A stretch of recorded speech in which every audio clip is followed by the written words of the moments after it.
இளையராஜா என்பவர் ஒரு இசை கடவுள். கடவுளுக்கு கோயிலுக்கு போகணுங்கிற அவசியமே இல்லை. இளையராஜா அவர்கள் எங்கே போனாலும் அதுவே அவரே வந்து ஒரு கடவுள், ஒரு கோயில் தான். ஆனால் அவர் என்னவோ உள்ள விடலை, கோயிலுக்குள்ள விடலை அப்படிங்கிற மாதிரி ஒரு சர்ச்சை வந்திருக்கிறத வந்து வன்மையாக கண்டிக்கிறேன். இப்படிப்பட்ட பிரச்சாரங்களை வச்சு எத்தனை நாளுக்கு தான் ஏமாற்றுவார் இந்த நாட்டிலே? ஏன்னா கருவறைக்குள்ள எந்த ஜாதியுமே போக முடியாது. அது ராஜா சாராக இருந்தாலும் சரி, கஸ்தூரியாக இருந்தாலும் சரி, ரங்கா சாராக இருந்தாலும் சரி, யாராக இருந்தாலும் கருவறைக்குள்ளே போக முடியாது. அவங்க யாரு நினச்சாலும் கருவறைக்குள்ளே போக முடியாதுங்க. அது எந்த ஜாதியாக இருந்தாலும் சரி, பிராமின்ஸாக இருந்தாலும் சரி, கருவறைக்குள்ளே போக முடியாது. கருவறைக்குள்ள அர்ச்சகர்கள் மட்டும்தான் போக முடியும். தமிழ்நாட்டை பொறுத்த வரைக்கும் அனைத்து ஜாதியினரும் அர்ச்சகராகலாம். அப்போ அர்ச்சகர்கள் எந்த ஜாதியாக இருந்தாலும் போக முடியும். இவ்வளோதான் மேட்டரு. இதை பிரித்து பேசுகிற இந்த வன்மப்போக்கை கண்டிச்சு தான் நவம்பர் 3ஆம் தேதி கஸ்தூரி பேசினா. அதையே தான் திருப்பியும் பேசுகிறான். இன்று கஸ்தூரி முதல் முறையாக கமலாலயத்தின் வாசலில் அடியெடுத்து வைத்திருக்கிறாங்க. எனக்கு இந்த நவம்பர் மாதம் நடந்த சர்ச்சையில், கைது பிரச்சனையில் நான் அண்ணாமலை அவர்கள் அப்போ லண்டனில் இருந்தாங்க. அப்போது அவங்கள நான் வந்து காண்டாக்ட் பண்ணி பேசினேன். அவர் எனக்கு நிறைய தைரியம் கொடுத்து அட்வைஸும் கொடுத்தாரு. அந்த நேரத்தில் என்னெல்லாம் பண்ணணும் அப்படின்னு சொன்னார். அப்போ அவர் சொன்னதில் நான் பாதி தான் பண்ணேன், மீதி பண்ணுறதுக்குள்ளே என்னை உள்ளே போட்டாங்க. இருந்தாலும் அவர் எனக்கு வந்து எப்பவுமே ஒரு பக்கபலமாக இருந்திருக்கிறாரு. அதற்கான நன்றியை நேரில் சொல்ல வேண்டியிருந்தது. அதுக்காக தான் அவர் லண்டன்லேருந்து திரும்பி வந்ததும். Number 1, welcome back. சென்னைக்கு மீண்டும் வந்து அண்ணாமலை அவர்களை வரவேற்கும் விதமாகவும், எனக்கு நடந்த சோதனையான காலகட்டத்தில் பக்கபலமாக இருந்ததற்காக நன்றி தெரிவிப்பதற்காகவும் தான் நான் இங்கே வந்தேன். வந்த இடத்துல இருவருக்கும் முக்கியமான விஷயங்களை நாங்கள் கண்டிப்பாக விவாதித்தோம். அந்த விவாதம் இன்னும் முற்று பெறவில்லை. அதற்கான தொடர்ச்சி மீட்சி இருக்கிறது. முழுசாக விவாதித்து முடித்ததுக்கப்புறம் கண்டிப்பாக உங்களுக்கு நீங்கள் எதிர்பார்க்குற அளவுக்கு செய்திகளை தரேன். இப்போ அப்படி கொடுக்கறதுக்கு எந்த செய்தியும் இல்லை. ஓகேங்களா? இல்லை, அதான் நான் இப்போ சொன்னதை நீங்கள் கேட்கலன்னு நினைக்கிறேன். நீங்கள் எதிர்பாருங்க, நீங்கள் எதை வேணால் எதிர்பார்க்கலாம். நான் வந்து எதை சொல்கிறேனோ அதை தான் சொல்ல போகிறேன். சரிங்களா? எந்த சொல்லுங்க.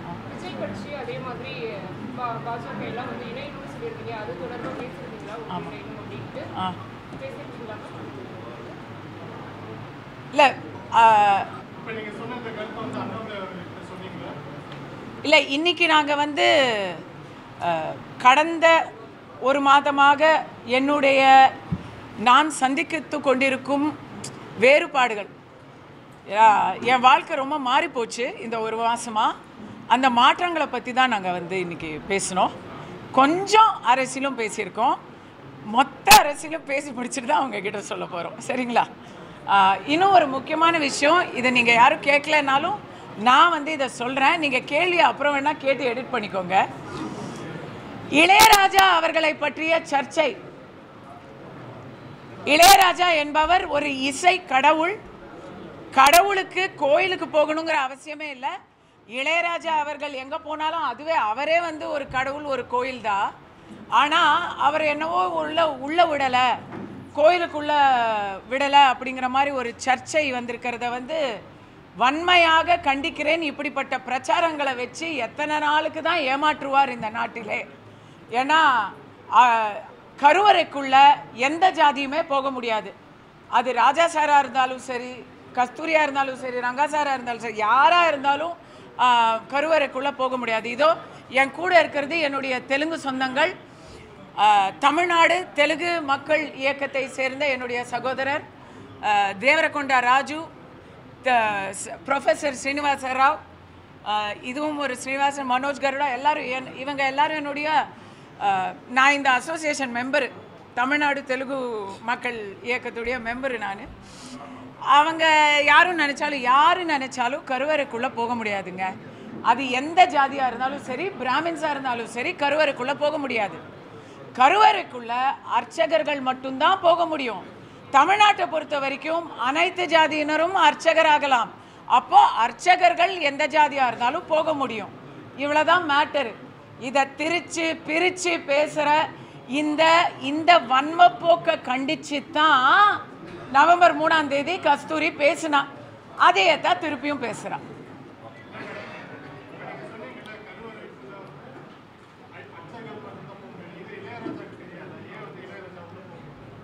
அவருக்கு இல்லைங்க, அவர் போக முயற்சியே பண்ணலை. இதோ இங்கே நில்லுங்க அப்படின்னு சொன்னாங்க, அவர் நின்றார், அவ்வளோதான்.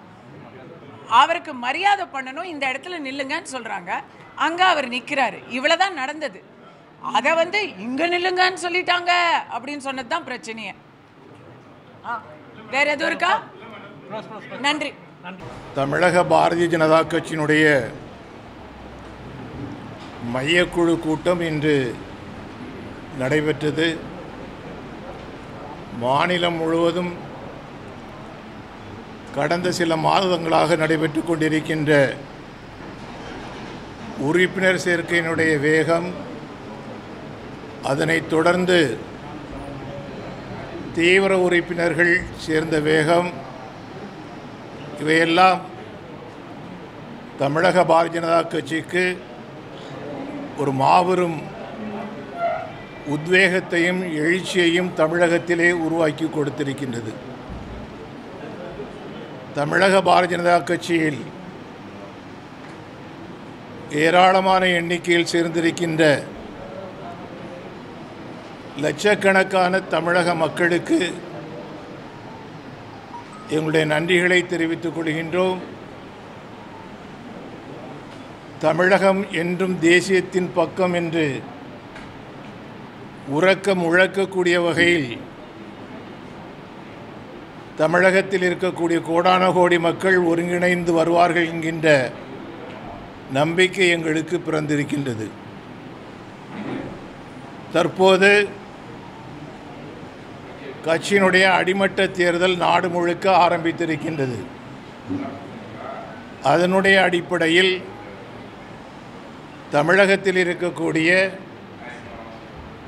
எல்லா பூத் நிலையிலும் கூட எல்லா பூத் நிலைகளிலும் கூட கட்சியினுடைய தேர்தல் நடைபெறுவதற்கு முனைப்புகள் நடைபெற்று கொண்டிருக்கின்றன. ஆயிரக்கணக்கான கிளைகள் தேர்தல் முடிந்திருக்கின்றன. இன்னும் ஆயிரக்கணக்கான கிளைகளில் தேர்தல் நடக்கக்கூடிய முனைப்புகளில் இறங்கியிருக்கின்றார்கள். அதனைத் தொடர்ந்து ஒன்றியங்கள்,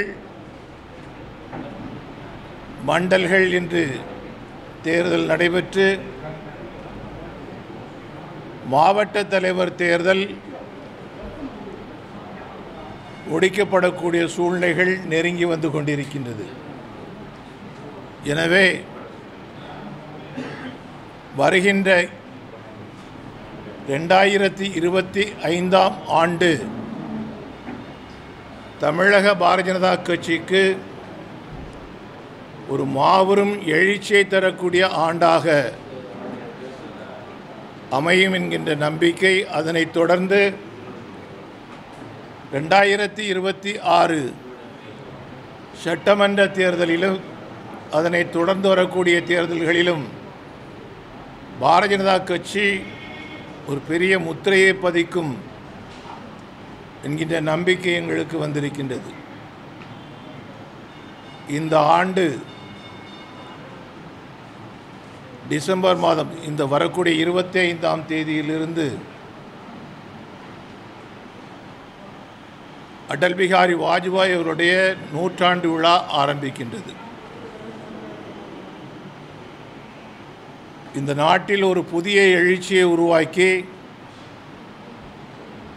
அடிமட்டத்து மக்களுக்கும் கிராமத்து மக்களுக்கும் அனைத்து மக்களுக்கும் ஏராளமான திட்டங்களை உருவாக்கி தந்து அணுகுண்டு வெடித்து உலக அளவிலே பெயர் பெற்று தந்து இந்தியாவை உலகம் அறியக்கூடிய அளவில் செய்தவர் அடல் பிகாரி வாஜ்பாய் அவர்கள். அவருடைய 100ஆண்டு விழா என்பது புதிய இந்தியாவினுடைய எழுச்சிக்கு வித்திட்ட ஆண்டாக கொண்டாடப்பட வேண்டிய நல்லாட்சியினுடைய தினமாக அது நாடு முழுக்க கொண்டாடப்பட்டு கொண்டிருக்கின்றது. இந்த ஆண்டும் 25ஆம் தேதி முதல் அது நடைபெறும் என்பதை தெரிவித்துக் கொள்கின்றோம். அகில இந்திய அளவில் அதற்கான குழு அமைக்கப்பட்டிருக்கின்றது. மாநிலங்கள் அளவிலும் அதற்கான குழுக்கள் அமைக்கப்பட்டு கொண்டிருக்கின்றன. தமிழகத்திலே நம்முடைய சட்டமன்றத்தினுடைய பாரதிய ஜனதா கட்சியினுடைய தலைவர் மரியாதைக்குரிய நயினார் நாகேந்திரன் அவருடைய தலைமையில் குழு அமைக்கப்பட்டிருக்கின்றது. இன்றைய தினம் தமிழக பாரதிய ஜனதா கட்சியினுடைய தலைவர் மரியாதைக்குரிய அண்ணாமலை அவர்கள் இது சம்பந்தமான கருத்துக்களை எப்படி இந்த விழாவை சாதாரண மக்களுக்கு பயன்பெறக்கூடிய வகையிலே கொண்டாட வேண்டும் என்று கேட்டபோது 2012ஆம் ஆண்டு அன்றைய தினம் வாஜ்பாய் அவருடைய 88வது பிறந்த நாளை கொண்டாடிய போது அன்னைக்கு நாம் தமிழ்நாட்டில் ஏழை குழந்தைகளுக்கு திருமண வைப்பு நிதியாக 5000 ரூபா அப்போ பண்ணோம். இன்றைக்கி 25,000 ரூபாய் ஒரு ஏழை பெண்ணின் பெயரில் வைப்பு நிதி வைத்து அதை அவருடைய திருமணத்திற்கும் படிப்புக்கும் பயன்படக்கூடிய வகையில் பயன்படுத்த வேண்டும் என்கின்ற ஒரு முடிவை எடுத்திருக்கின்றோம். அந்த குழந்தையினுடைய இந்த ஹையர் செகண்டரி வரைக்கும் இருக்கக்கூடிய படிப்பு அதற்கான அடிப்படையான செலவுகள் இதையும் அந்த வைப்பு நிதியை யார் கொடுக்கின்ற உதாரணமாக நான் கொடுக்குறேன் அப்படின்னு சொன்னால் நான் ஒரு ஏழை பெண்ணை எடுத்துருப்பேன்னு சொன்னால் அந்த 25,000 ரூபா வைப்பு நிதியை மட்டும் இல்லாமல் அந்த குழந்தையினுடைய சாதாரண தேவைகள் படிப்புக்கு தேவையான சாதாரண விஷயங்கள் அதையெல்லாம் செய்யக்கூடிய வகையிலும் கூட அவர்கள் செயல்படுவார்கள் என்பதை தெரிவித்துக் கொள்கின்றோம். அன்னைக்கு வந்து நாம் 1088 பேருக்கு கொடுத்தோம். 1088 108ன்னு வச்சோம். அப்புறம் 188 1088 அது 1200 தாண்டி போச்சுது. இப்போ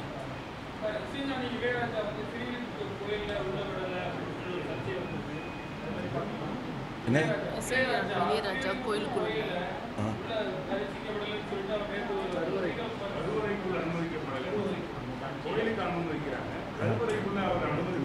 சரி எனக்கு தெரியல, தகவல் இல்லை.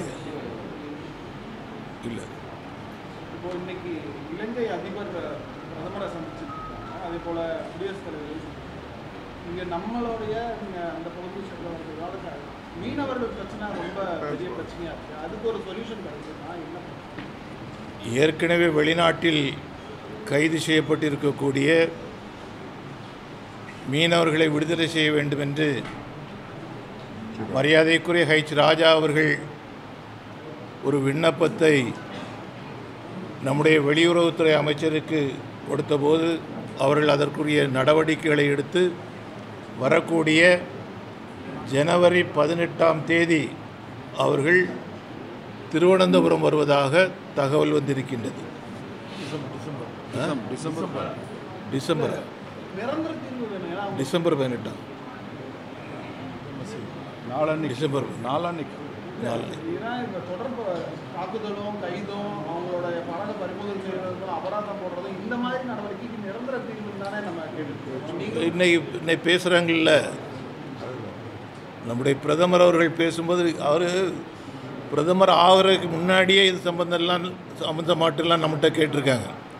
நான் மாநிலத்தினுடைய தலைவராக இருந்தபோதும் சரி தான், அமைச்சராக இருந்த எப்போ பார்த்தாலும் அவர் தமிழ்நாட்டுக்கு வரும்போது இலங்கை பிரச்சனை, இந்த பிரச்சனை மட்டும் கிடையாது, பழைய பிரச்சனைகள் எல்லா விஷயங்களையும் அவர்கள் கேட்டிருக்காங்க. இலங்கை பிரச்சனையை பற்றி முழுமையாக தெரிந்த ஒரு பிரதமர் இருப்பது நமக்கு நல்ல ஒரு விஷயம். உறுப்பினர் சேர்க்க முடியாதுங்க, அது நடந்துகிட்டே இருக்கு.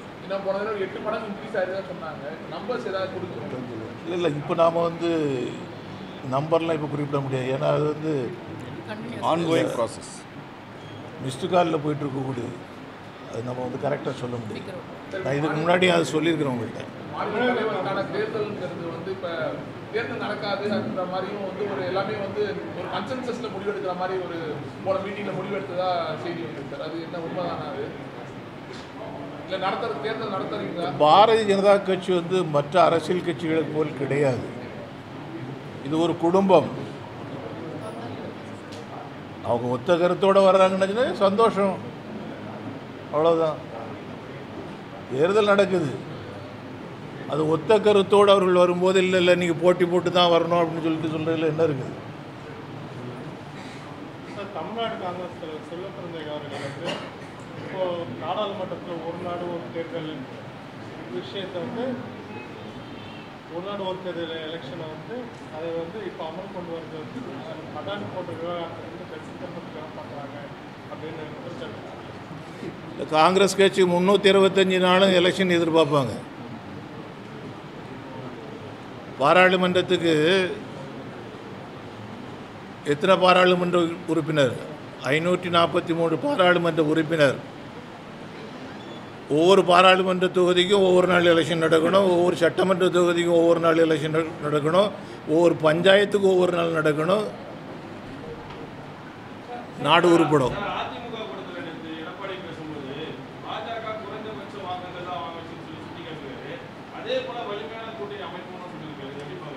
இந்த விமர்சனத்துக்குள்ளே நான் போக விரும்பலை. 14 இல்லை, வரட்டும் பார்ப்போம். இது கல்லறை காயக்கு முன்னாடி நாம் அது பேசுவது முறை கிடையாது. இது முறை கிடையாது. மரியாதைக்குரிய அண்ணன் GVK இளங்கோவன் அவர்கள் மறைந்தது உள்ளபடியே எனக்கு வருத்தம், தனிப்பட்ட முறையில் வருத்தம். நாங்கள் எல்லாருமே அதை பற்றி வருத்தப்படுகின்றோம். அவருக்கு நம்முடைய இதயபூர்வமான அஞ்சலிகளை செலுத்துகின்றோம். ரொம்ப அப்படியா? நாங்கள் மேலே இருந்தோம்.